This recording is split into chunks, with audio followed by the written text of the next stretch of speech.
Vamos abrir a palavra do Senhor na carta de Paulo aos Colossenses. Colossenses 2, a partir do versículo 20.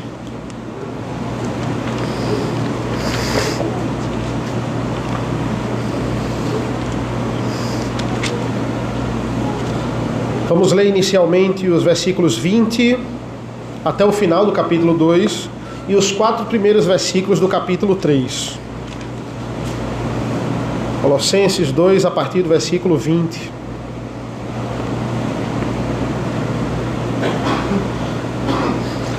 Assim diz a palavra do Senhor: Portanto, se vocês morreram com Cristo para os rudimentos do mundo, por que se sujeitam às regras como se ainda vivessem no mundo? Não toque nisso, não coma disso, não pegue naquilo. Todas essas coisas se destroem com o uso, são preceitos e doutrinas de homens. De fato, essas coisas têm aparência de sabedoria, ao promoverem um culto que as pessoas inventam, falsa humildade e tratamento austero do corpo. Mas elas não têm valor algum na luta contra as inclinações da carne. Portanto, se vocês foram ressuscitados juntamente com Cristo, busquem as coisas lá do alto, onde Cristo vive, assentado à direita de Deus. Pensem nas coisas lá do alto e não nas que são aqui da terra, porque vocês morreram e a vida de vocês está oculta juntamente com Cristo em Deus.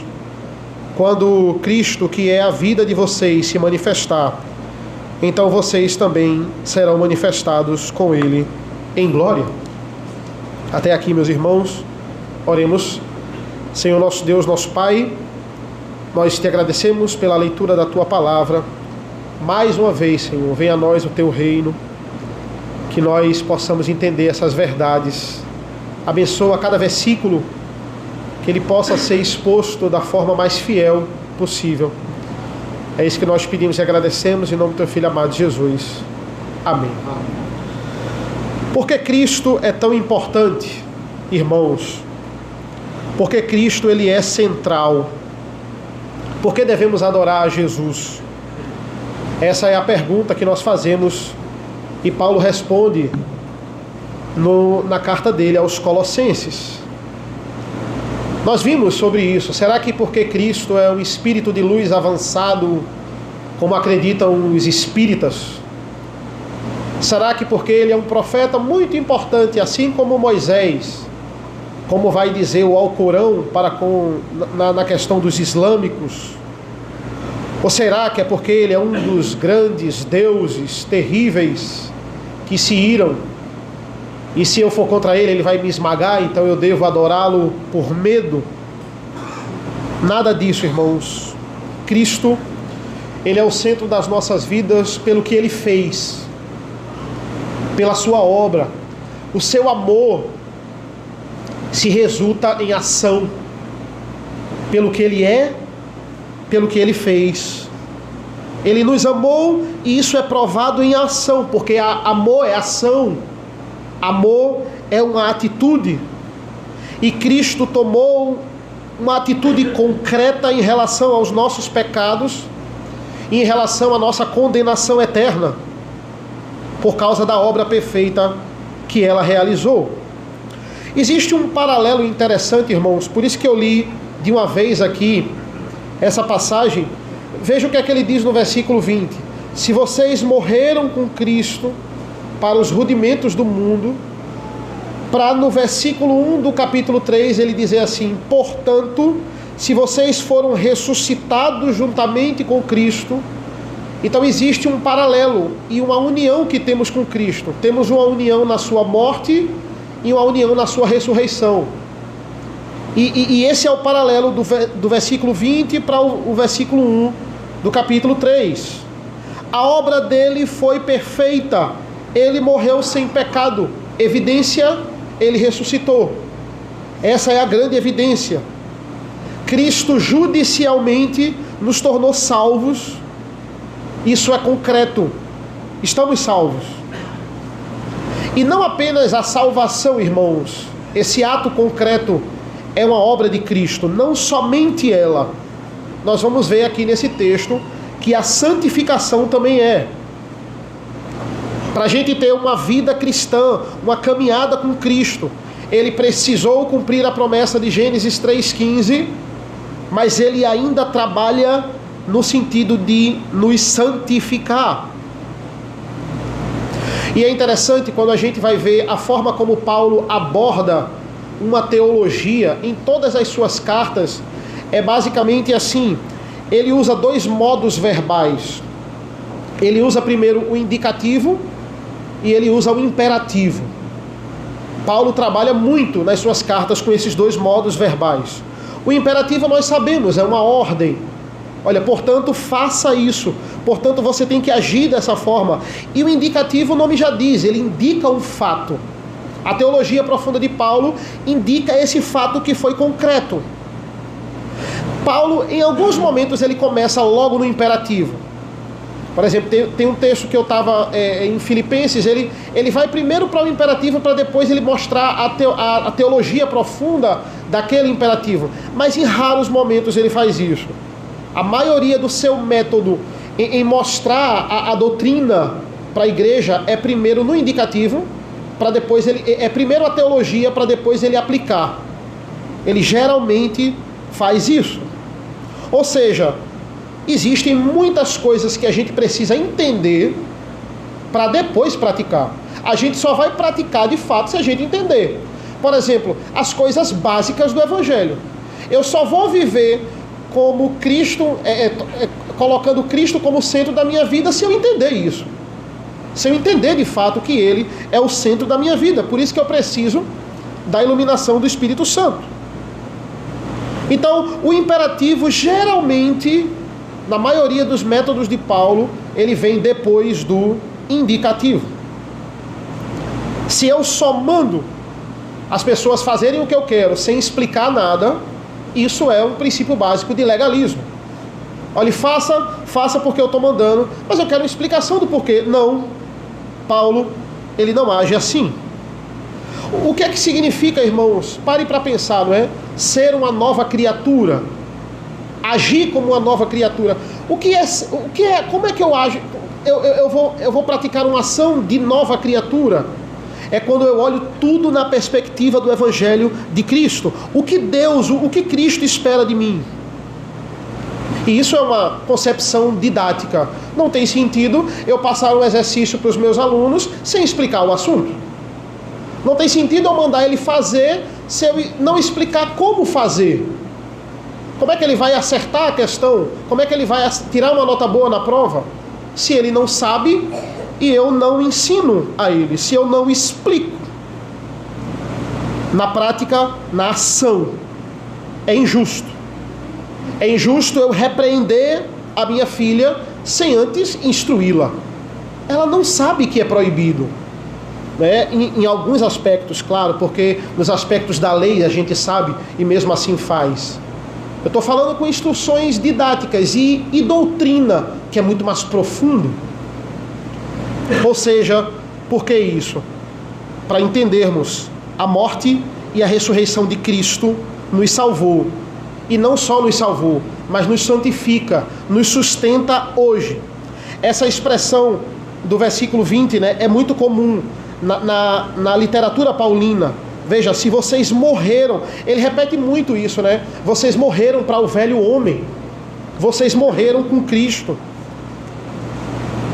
Por que vocês se sujeitam a essas regras como se ainda vivessem no mundo? E ele vai exemplificar no versículo 22. Não toque nisso, não coma disso, não pegue naquilo. Ele está nos relembrando a inutilidade do legalismo e do misticismo, agora juntos. Na semana passada, a gente trabalhou com eles individualmente. Versículos 16 e 17, legalismo. Versículos 18 e 19, misticismo. Agora ele coloca tudo no mesmo bolo. Ele está finalizando esse bloco aqui sobre legalismo e misticismo e que Cristo é suficiente. Uma parte mais teórica da carta. Ele está colocando no mesmo bolo, no bolo das heresias. Por que essas práticas são inúteis? Porque são incompatíveis com a situação atual que nós estamos hoje em Cristo. É interessante, né, esse termo que ele diz assim, por que se sujeitam a essas regras como se ainda vivessem no mundo? E fica meio confuso essa expressão, porque, como assim, Paulo? Como se ainda vivêssemos no mundo? Nós vivemos no mundo. Nesse contexto aqui, ele estava no mundo. Mas a ideia aqui é que estamos no mundo, mas não somos cidadãos do mundo. Comecem a considerar, na vida cristã de vocês, que vocês não são cidadãos do mundo. Vocês são cidadãos do céu. Quem pertence a esse lugar, quem tem moradia fixa nesse lugar, são aqueles que não morreram com Cristo. Essa é a didática do versículo. Se vocês morreram com Cristo e não são desse mundo, por que vocês estão se comportando como as pessoas que são? Estão fazendo as mesmas práticas das pessoas que têm moradia fixa nesse mundo. Não tem sentido. Que regras são essas? Vimos no domingo passado. Aqui ele está falando do legalismo, versículo 16. Comida e bebida, feriado judaico, lua nova, sábado. Paulo cita exemplos no 21. Não toque nisso, não coma disso, não pegue naquilo. E no versículo 22 ele diz o que elas são. Todas essas coisas se destroem com o uso. São preceitos e doutrinas de homens. São preceitos e doutrinas de homens.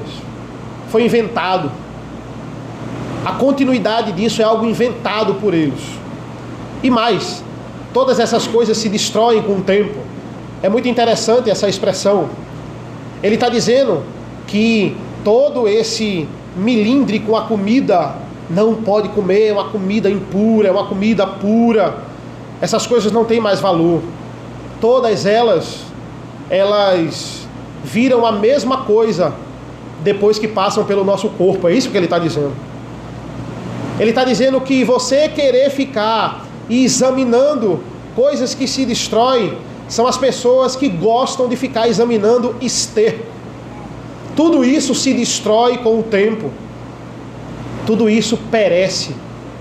Você querer examinar isso vocês estão querendo examinar o que fede. Que no final fede e é esterco. Examinar teologia, que eu não chamo nem de teologia, filosofias que cheiram mal. No final tudo vira esgoto. Versículo 23, de fato, essas coisas têm uma aparência de sabedoria ao promoverem um culto que as pessoas inventam, falsa humildade e tratamento austero do corpo, mas elas não têm valor algum na luta contra as inclinações da carne. São coisas, não são coisas espirituais, são coisas que parecem ser, porque elas são inúteis, como eu falei, são incompatíveis com a nossa condição em Cristo. Agora, elas apenas se destroem quando são usadas. Ela não tem valor algum, como ele vai dizer, na luta contra as inclinações da carne. Um dos exemplos que ele usa aqui é tratamento austero do corpo.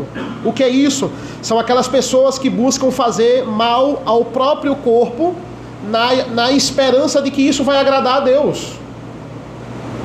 Não, se eu me humilhar aqui a ponto de me bater, me violentar, e isso vai agradar a Deus, seja o martírio da Igreja Católica, as penitências, ou aquelas pessoas que fazem longos jejuns. Eu vou fazer um jejum de 2 anos. Tem umas, eu não sei nem o que é isso, perto dessas festas de Natal, de Ano Novo, de Páscoa, a pessoa fica 2 meses sem tomando banho de água fria, como uma espécie de se humilhar perante o Senhor. E agora pense na lógica, pense como um pai, pense como uma mãe. Como é que a minha filha, pegando um chicote e se batendo, isso vai me agradar? Como pai. Minha filha mostrando que está sofrendo, tomando banho de água fria, isso vai me deixar feliz. Numa condição normal, isso não deixa ninguém feliz. Deus quer que a gente, como pessoa, mude. Deus quer nos mudar de dentro para fora e não ficar se violentando, se martirizando. Tem gente que imagina de fato Deus feliz ao subir os degraus do Morro da Conceição de joelhos. E chegar lá sangrando, com o joelho sangrando, e dizer, não, Deus está feliz com isso agora. Isso não faz sentido. Essa pessoa está achando que essa violência no próprio corpo vai deixar ela de algum modo mais espiritual. Dá para acreditar, irmãos, que tem pessoas reformadas na prática que estão voltando a essas práticas hoje. Elas estão voltando e sucumbindo ao catolicismo romano. Que cegueira é essa? Que cegueira absurda é essa? Trocando a salvação em Cristo, trocando a segurança em Cristo por rituais, por tradição humana. Mas isso atrai. A própria palavra está dizendo que isso atrai. Por que atrai? Versículo 23. De fato, essas coisas têm uma aparência de sabedoria. Essas coisas têm uma linda aparência de sabedoria, tem todo esse milindre, tem todo esse detalhe, as coisas que as pessoas têm que observar. Mas a gente viu no domingo passado como um balão, ela só tem volume, mas não tem nada dentro. Elas não servem de nada para nós vencermos, como ele vai dizer aqui, as inclinações da carne. Elas não protegem, elas não vão nos prevenir. Na revista atualizada, isso é mais traduzido por imoralidade. Não tem valor algum contra a sensualidade, não tem valor contra a sensualidade. E sim, claro, inclinação da carne tem muito a ver com sensualidade. Na verdade, a gente pode dizer que é o cargo-chefe da inclinação da carne, é sensualidade. Mas não é só sensualidade. Inclinação da carne pode ser várias outras coisas. Pode ser a vaidade, pode ser a síndrome pelo poder. Sensualidade é um grande fator, mas inclinações da carne eu acredito que envolve mais aqui, abrange mais. E como vencer as inclinações da carne, irmãos? É exatamente onde a gente entra nos versículos de 1 a 4.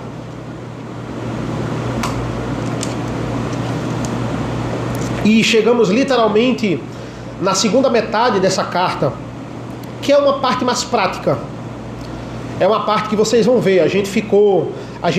Domingo passado eu preguei em 4 versículos, muito pouco assim em questão de quantidade, mas muito profundo. Por quê? Porque os capítulos 1 e 2 de Colossenses é muito teórico, é a doutrina em si da suficiência de Cristo. A partir do capítulo 3 a gente tem uma parte mais prática. Então naturalmente a gente vai ver mais versículos de uma vez, porque agora ele está praticando aquilo que ele fundamentou na primeira parte da carta. Como nos livrarmos das inclinações da carne? Como se livrar do legalismo, do misticismo e de todos esses males que ameaçam a igreja do Senhor? Versículo 1. Portanto, se vocês foram ressuscitados juntamente com Cristo, busquem as coisas lá do alto, onde Cristo vive, assentado à direita de Deus. O que é que Paulo quer nos dizer, irmãos, com coisas lá do alto? Obviamente aqui ele está falando de céu. Nós pensamos no céu, irmãos, esse é o nosso segundo ponto, versículos de 1 a 4. Primeira coisa que ele diz, pense no céu, pense nas coisas lá do alto. Será que a gente como igreja tem pensado no céu? Como é o céu? A Bíblia nos fala pouco sobre isso, mas o que ela nos fala é suficiente, nós acreditamos. Quando eu prego para vocês sobre o céu, nós estamos falando das coisas do céu. Ou o céu para nós é algo de fato distante? É fato que nós falamos pouco sobre o céu. E a culpa é nossa em parte. A partir do início do século XX, na história da igreja, ela não tem mais tocado tanto nesse assunto de céu. Por quê? Primeiro, por causa de uma onda de curas e libertações que eles dizem fazer. E isso criou uma ideia de que os crentes poderiam encontrar uma vida plena nessa terra aqui. E no século XXI, isso piorou com uma coisinha chamada teologia da prosperidade. Eu gosto de falar filosofia da prosperidade, porque teologia é o estudo de Deus, e não tem Deus nessa filosofia. Ou seja, Jesus morreu para nos salvar e para nos dar uma vida muito próspera já nessa terra. É isso que fala a teologia da prosperidade. Então, através da igreja, você tem que se vincular a uma igreja. Você vai ser próspero, você vai melhorar de vida, você vai conseguir aquela promoção tão sonhada, você vai conseguir aquela casa de praia tão desejada.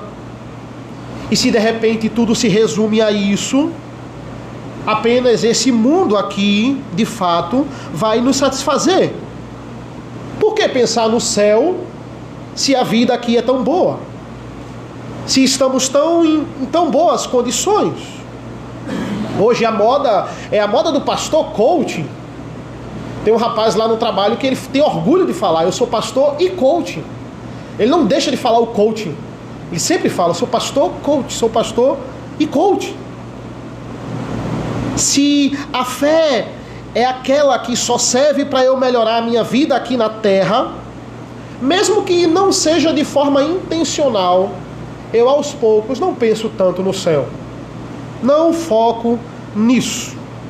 Basta a gente observar uma série de músicas que nós temos hoje que são cantadas. Poucas delas falam do céu. Essa música que nós chamamos, do meio gospel é muita vitória aqui na terra. É o que Deus vai me dar aqui na terra. É o que eu posso exigir aqui de Deus. Mas aqui Paulo ele vai na contramão disso. Um verbo muito importante do versículo 1 do capítulo 3 é: busquem, se vocês foram ressuscitados juntamente com Cristo, busquem as coisas lá do alto. E versículo 2, pensem nas coisas lá do alto. Busquem e pensem. Esse busquem, a denotação aqui é mais voltada para algo que é mais uma perseguição. Persiga o céu. Essa é a ideia. Fique ali junto do pensamento no céu. Fique de comboio com o céu. A ideia é essa. Não perca o céu de vista. E mente, pensem no céu. Ou seja, queira estar no céu. Pense nisso. Busque e pense. Coloque toda a sua mente nas coisas lá do alto. Duas coisas importantíssimas da nossa personalidade: mente e coração. Coloque toda a sua mente e o seu coração no céu. Então, a ideia prática aqui de Paulo, dos capítulos 3 e 4, é desfazer toda essa ideia legalista por trás da igreja de Colossos. Ele está dizendo: nada dessas observâncias antigas lhe fazem uma pessoa de fato santa, lhe fazem uma pessoa de fato mais espiritual. O que nos faz sermos santos, santificados? Primeiro, pense no céu. Deseje, busque, coloque toda a sua mente e sua força em coração no céu. E para eu fazer isso, tem coisas que eu preciso abandonar. A partir do versículo 5, que é o nosso terceiro e último ponto, ele vai falar o que nós temos que adquirir para pensar mais no céu, de fato, e estarmos conectados com ele. E a partir do versículo 12 desse capítulo, ele fala o que nós devemos... Perdão, irmãos. Versículo 5 ao 11, o que nós devemos abandonar. E o versículo 12 ao 17, o que nós devemos adquirir para estarmos conectados nossa mente e o coração com o céu. Se eu perguntasse a vocês por que nós devemos pensar nas coisas do céu, talvez a maioria aqui respondesse: não, porque é para lá que a gente vai, né? A gente vai passar, pastor, a eternidade lá. Então, uma hora a gente pensa, né? Talvez ali alguém mais no final da vida pense mais, não é? Os jovens talvez não pensem tanto, mas a gente vai pensar porque é inevitável. Se Deus quiser, todos nós aqui vamos estar no céu e é para lá que a gente vai. Mas veja, esse não é o ponto de Paulo. Paulo não está mandando a gente pensar no céu porque é para lá que a gente vai e isso é inevitável. Ele vai dizer, num certo modo, a linguagem dele aqui é que nós já estamos no céu. É interessante isso, porque ele diz no versículo 1: portanto, se vocês foram ressuscitados juntamente com Cristo, olha, vocês já foram ressuscitados. Calma, Paulo, a gente ainda não foi. Mas aqui é tão concreto como os profetas faziam muito isso. É tão concreto que ele já trata o fato no passado. Aqui ele está dizendo, vocês já foram ressuscitados, mesmo ainda sem a gente ter sido. A conversão de um homem, irmãos, é uma das coisas mais extraordinárias que nós podemos presenciar. O Espírito Santo, ele vai nos ressuscitar para uma nova vida. E esse é o significado de conversão. É a morte do velho homem. Ele primeiro nos mata, para depois nos ressuscitar. João 3 vai nos dizer, quem não nascer de novo não pode ver as coisas do céu. A melhor tradução para João 3 é, quem não nascer do alto, quem não nascer de fato do alto, não pode ver o reino dos céus. E aí ele diz assim, busquem, versículo 1 do capítulo 3, busquem as coisas lá do alto, onde Cristo vive, assentado à direita de Deus. Sabemos que Cristo é onipresente, sabemos que Ele está em todos os lugares, mas onde Cristo está nos céus, né? Ele diz a posição, isso aqui é uma posição de autoridade onde Cristo está. Cristo está à direita de Deus. Ele morreu por nós, Ele ressuscitou, esse é um fato concreto, mas o trabalho não acabou. Ele está no céu, trabalhando, e a sua obra estará completa com a sua segunda vinda. É isso que ele fala, e vai esmiuçar nos versículos de 1 a 4. A obra dele vai estar consumada, completa com a sua volta, e trata-se de uma posição. Apocalipse 3 e 4 nos mostra isso, Cristo na sala do trono, recebendo um livro de Deus Pai. Esse livro representa a autoridade de Deus, os 4 seres viventes e os 24 anciãos prostrados diante dele. É para mostrar por A mais B que ele tem toda a autoridade no céu. Ele tem toda a autoridade. Versículo 4, quando Cristo, que é a vida de vocês, se manifestar, então vocês também serão manifestados com Ele em glória. Ele está falando o quê? Da segunda vinda do Messias. Naquele dia, Ele não vai vir como um carpinteiro. Naquele dia, Ele não vai nascer de forma humilde, numa manjedoura lá em Belém. Naquele dia, Ele vai descer glorioso, com toda a glória celeste. Os céus vão esmagar a terra. Eles vão invadir a terra. Não tem como você não perceber. Os mortos, eles irão voltar do céu. Eles irão ressuscitar com um corpo que vai manifestar a glória. Um corpo glorioso. Tudo isso vai vir do alto, do céu. Temos que pensar. Temos que buscar as coisas do céu. Por quê? Porque somos de lá. É a nossa morada eterna. Já somos de lá. Essa é a expressão que ele está dizendo. Ocupe a sua mente, ocupe o seu coração com as coisas do céu. E aí vamos para o nosso terceiro e último ponto aqui, irmãos. Versículos 5 a 17. Eu disse que essa parte vai ser mais rápida, porque é uma parte muito prática, os irmãos vão ver. Versículos de 5 a 8 diz assim: portanto, façam morrer tudo que pertence à natureza terrena, imoralidade sexual, impureza, paixões, maus desejos e a avareza, que é idolatria. Por causa dessas coisas é que vem a ira de Deus sobre os filhos da desobediência. Vocês também andaram nessas mesmas coisas no passado, quando viviam nelas.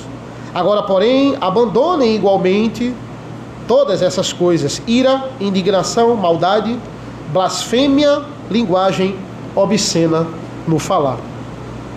O que é que a gente vê agora aqui, irmãos? Ele está falando sobre o comportamento humano dentro de 3 esferas. E é nítido a divisão teológica que a gente pode fazer aqui.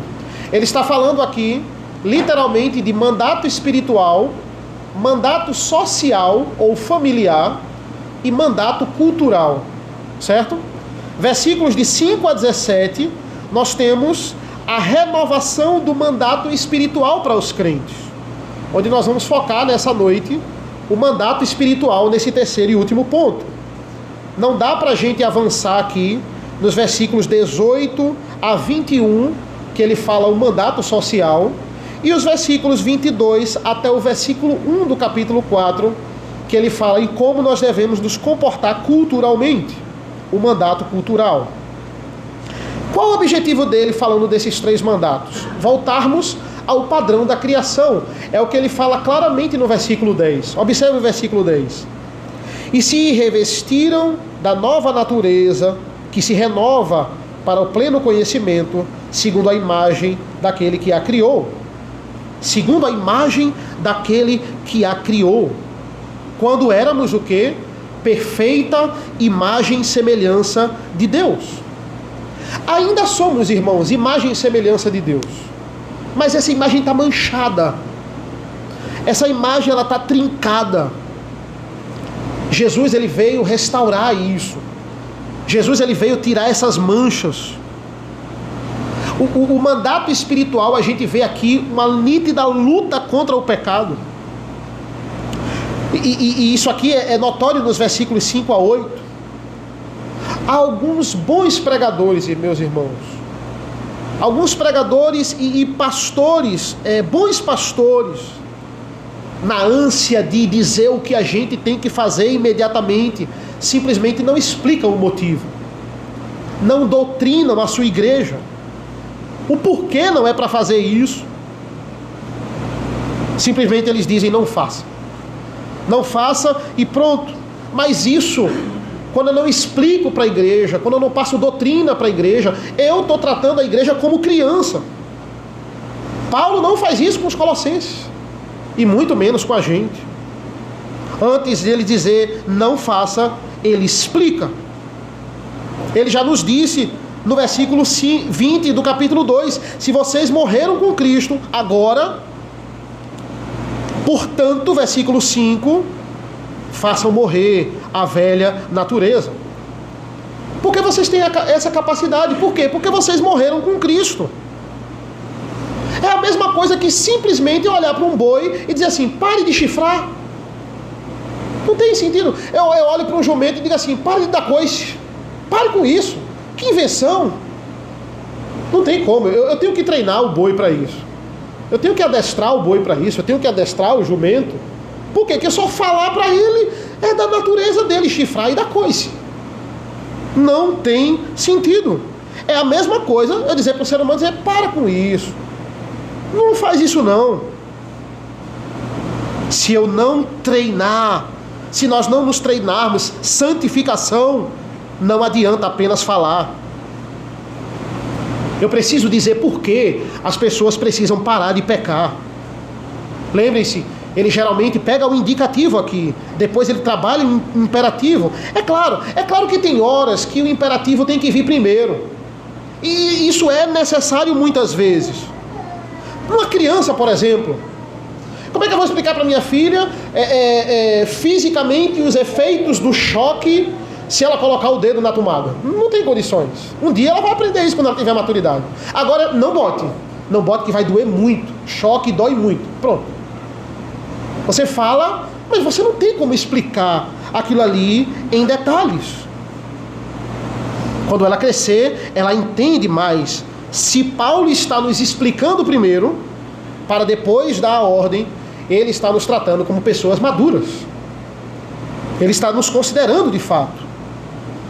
Isso não nega, eu não estou aqui falando isso, irmãos, nega o fato de que, primeiro, é claro, mesmo sem entender muitas coisas, primeiro, se está na palavra, ela é suficiente, nós temos que nos submeter a ela, primeiro nós temos que obedecer. E, se possível, entender. A ideia é essa. Tem muita coisa que está ali encoberta e a gente não vai entender por completo, mas nós obedecemos. Mas esse aspecto aqui de Colossenses, mandato espiritual, mandato social e cultural, dá para entender, dá para aplicar. Cristo é suficiente, ele já explicou. Vocês morreram com Cristo, vocês ressuscitaram por Cristo, agora vem a ordem. E o que ele diz aqui? Não adianta você chegar para o ímpio e dizer assim, não seja imoral, para de ser avarento, não tenha maus desejos, Não tem. Porque a origem dele é deturpada. Se o velho homem não morrer, se ele não morrer com Cristo, não vamos conseguir nos livrar dos males da natureza humana. O que tem que ser buscado acima de tudo só é assegurado se de fato eu morri com Cristo. E dia a dia eu estou morrendo cada vez mais. A conversão é um começo, irmãos. A conversão é o começo do processo, não é um fim. Também precisamos morrer a cada dia. Isso é santificação.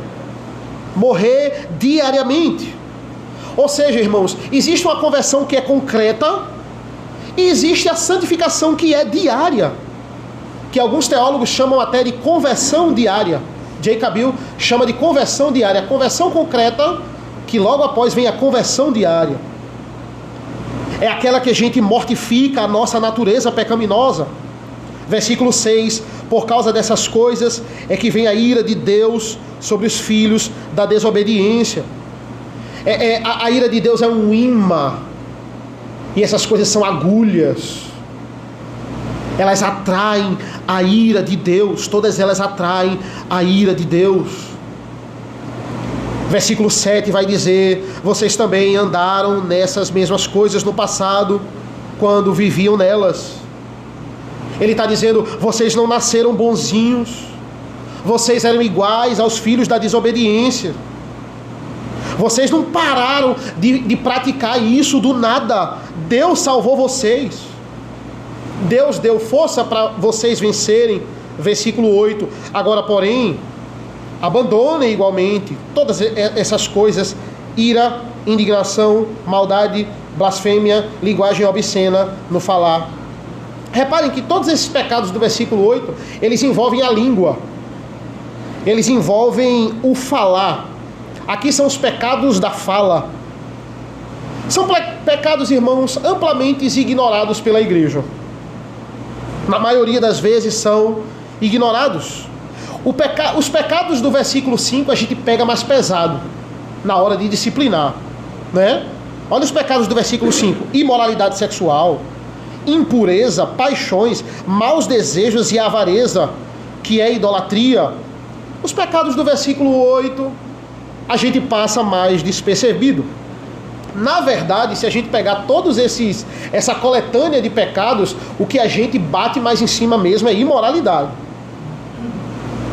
Mas os outros, no dia a dia da igreja, por exemplo, eu nunca vi a IPB disciplinar ninguém por sede de poder. Você já viu essa? Ou em qualquer outra denominação. Ah não, fulano foi disciplinado porque estava querendo mais cargo e estava abandonando a família e estava querendo poder máximo. Alguém já foi disciplinado assim? Não. E muitas igrejas não estão nem aí se você desvia dinheiro, mas dá o dízimo. Todo mundo sabe que fulano desvia dinheiro, que o trabalho dele não é um trabalho muito fidedigno, não. Mas se ele dá o dízimo, tá tudo certo, ninguém vai disciplinar ele. E no versículo 8, os pecados da língua. Repare que ele fala de ira. Muitas vezes a ira, até dentro da igreja, é visto como uma indignação completamente plausível.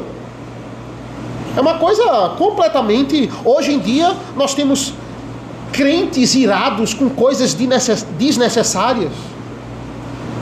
E a ira deixa escapar a maldade. Na ira você fala blasfêmia, você fala coisa que não deve. Linguagem obscena no falar, mentira.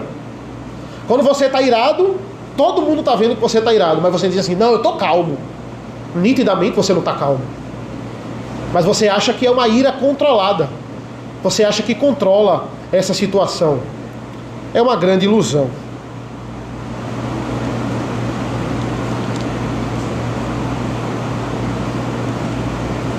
Versículos 9 e 10. Não mintam uns aos outros, uma vez que vocês se despiram da velha natureza com as suas práticas e se revestiram da nova natureza que se renova para o pleno conhecimento, segundo a imagem daquele que a criou. É interessante o versículo 10, porque ele diz assim, da nova natureza que se renova. Olha como isso é literalmente conversão e santificação. É uma nova natureza que diariamente está se renovando. A nova natureza que se renova. É interessante, irmãos, porque uma subdivisão aqui do mandato espiritual, versículos 5 a 17, versículos 5 a 8, ele fala mais no âmbito individual. Os pecados que você tem que ter cuidado no seu âmbito individual. É claro que vão prejudicar o coletivo, mas é uma coisa mais sua. A partir do versículo 9 até o versículo 15, ele fala mais como um corpo. Aquilo que literalmente você vai fazer e vai afetar diretamente o corpo. Para nos versículos 16 e 17, ele fala só de culto. Ele vai dizer como o mandato espiritual tem a ver com o culto. E interfere literalmente no culto quando ele não é feito da forma correta. Essa é basicamente a subdivisão do nosso terceiro ponto. Ele vai dizer, versículos 11, a partir do versículo 11 ele diz assim: aqui não pode haver mais grego e judeu, circuncisão e incircuncisão, bárbaro, cita, escravo, livre, mas Cristo é tudo e está em todos. Portanto, como eleitos de Deus, santos e amados, revistam-se da profunda compaixão, da bondade, da humildade, da mansidão, da paciência. Suportem-se uns aos outros e perdoem-se mutuamente. Caso alguém tenha motivo de queixa contra outra pessoa, assim como o Senhor perdoou vocês, perdoem também uns aos outros. Acima de tudo isso, porém, esteja o amor, que é o vínculo da perfeição. Que a paz de Cristo seja o árbitro no coração de vocês, pois foi essa paz que vocês foram chamados em um só corpo, e sejam agradecidos. Veja como ele fala de corpo, não é? O mandato espiritual não se desenvolve apenas na luta individual contra o pecado, mas mostra um cuidado direto com o corpo. Ou seja, precisamos uns dos outros para desenvolver a nossa salvação. É uma santidade coletiva aqui. Primeiro, versículo 10, não mintam. A verdade acima de tudo. A igreja é um só corpo. Vocês têm que voltar ao padrão da criação. Vocês têm que buscar isso. Versículo 11, parem com essa divisão. Aqui não pode haver mais judeu, grego e judeu, circuncisão e incircuncisão, bárbaro, cita, escravo, livre. Mas Cristo é tudo e está em todos.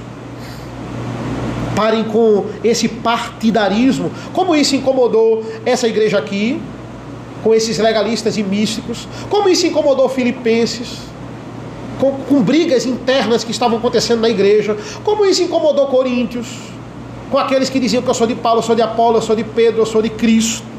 Parem com esse partidarismo. Olhem que 3 expressões maravilhosas no versículo 12. Vocês são eleitos de Deus. Vocês são santos. E vocês são amados. E tem uma palavra interessante aqui, porque ele vai dizer assim: revistam-se.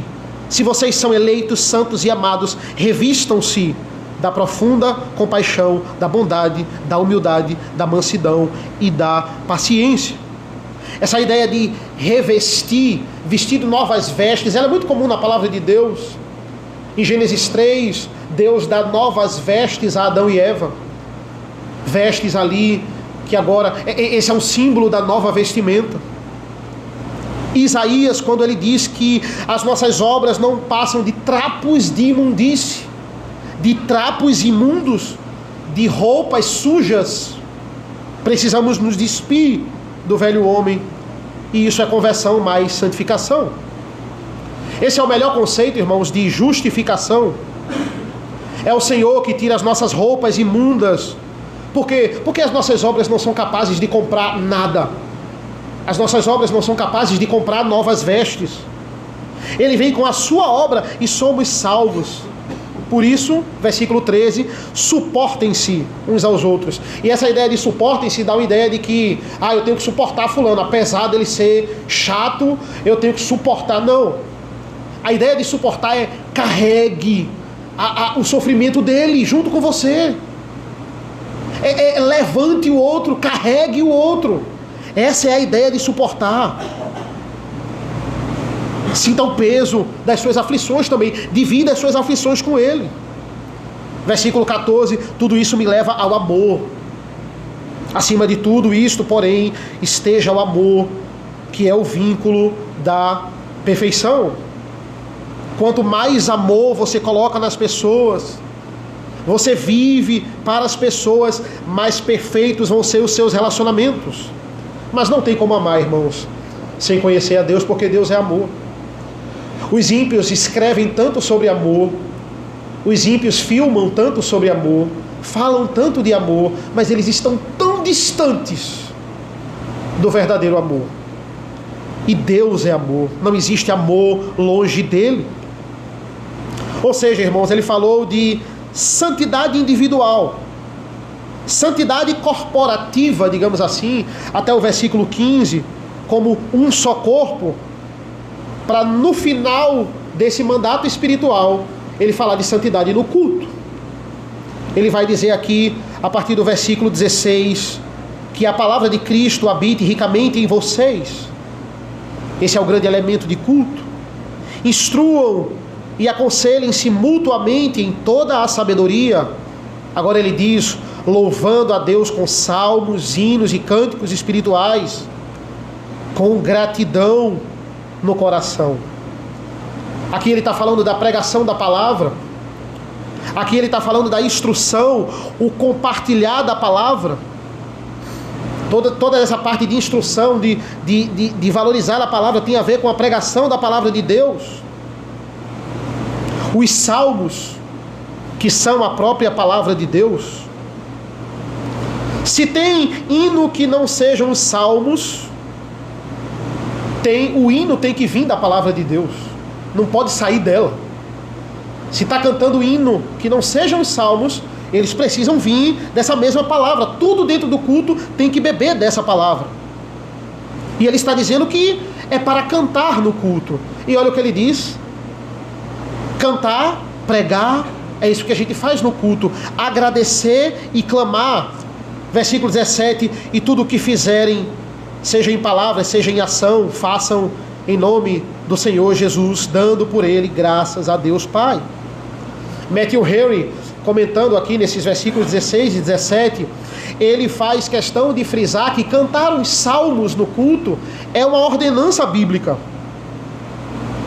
E muitas igrejas hoje não fazem isso, preferindo dar lugar a músicas que infelizmente só estimulam ritmo e emocionalismo. O pastor fala muito sobre isso aqui. É aquele ritmo e aquela letra pequena e aquela melodia, um arranjo impecável, mas é uma letra repetitiva. E ele está dizendo, olha, salmo é para ser cantado no culto. Os salmos foram escritos, irmãos, para ser cantados, para guiar o culto também na área musical. Além de, claro, serem pregados, porque de igual modo eles são a palavra de Deus. Pensem assim, Matthew Henry diz isso, olha, se nós cantássemos só os salmos, nós não cantamos só os salmos, cantamos hinos também. Mas se nós cantássemos só os salmos, já estaríamos cantando salmos, hinos e cânticos. Porque os salmos cantados, eles se tornam hinos e cânticos. Mas aos que não estão cantando salmos, está faltando a parte do culto. E isso é uma coisa que deve ser frisada. Então, irmãos, é bem nítida aqui a divisão dele. Morremos com Cristo, ele vai dizer, ressuscitamos com ele. Por causa disso, mandato espiritual, mandato social e mandato cultural. Hoje nós falamos sobre o mandato cultural. No próximo domingo, nós vamos continuar nesses 3 mandatos. Tem muita coisa para falar do mandato social ou familiar, versículos 18 a 21 e versículos 22 até o 4:1, mandato cultural. Para ele encerrar a carta, de fato aí uma forma muito mais rápida, com os conselhos finais do versículo 2 do capítulo 4 até o final. Que Deus nos abençoe. Vamos orar? Senhor nosso Deus, nosso Pai, nós agradecemos pela leitura da Tua Palavra. Nós Te agradecemos que nós possamos crescer em santificação, porque acreditamos que nós morremos contigo e ressuscitamos contigo. Um fato concreto, já tratado aqui no passado pelo apóstolo Paulo. Nos ajuda, Senhor, a aplicarmos isso para as nossas vidas, nos 3 mandatos que são essenciais, que foi estabelecido por Ti desde a criação, quando o homem era perfeita imagem e semelhança de Deus. Nos abençoa nesta noite e nos capacita. Em nome do Teu Filho amado Jesus. Amém.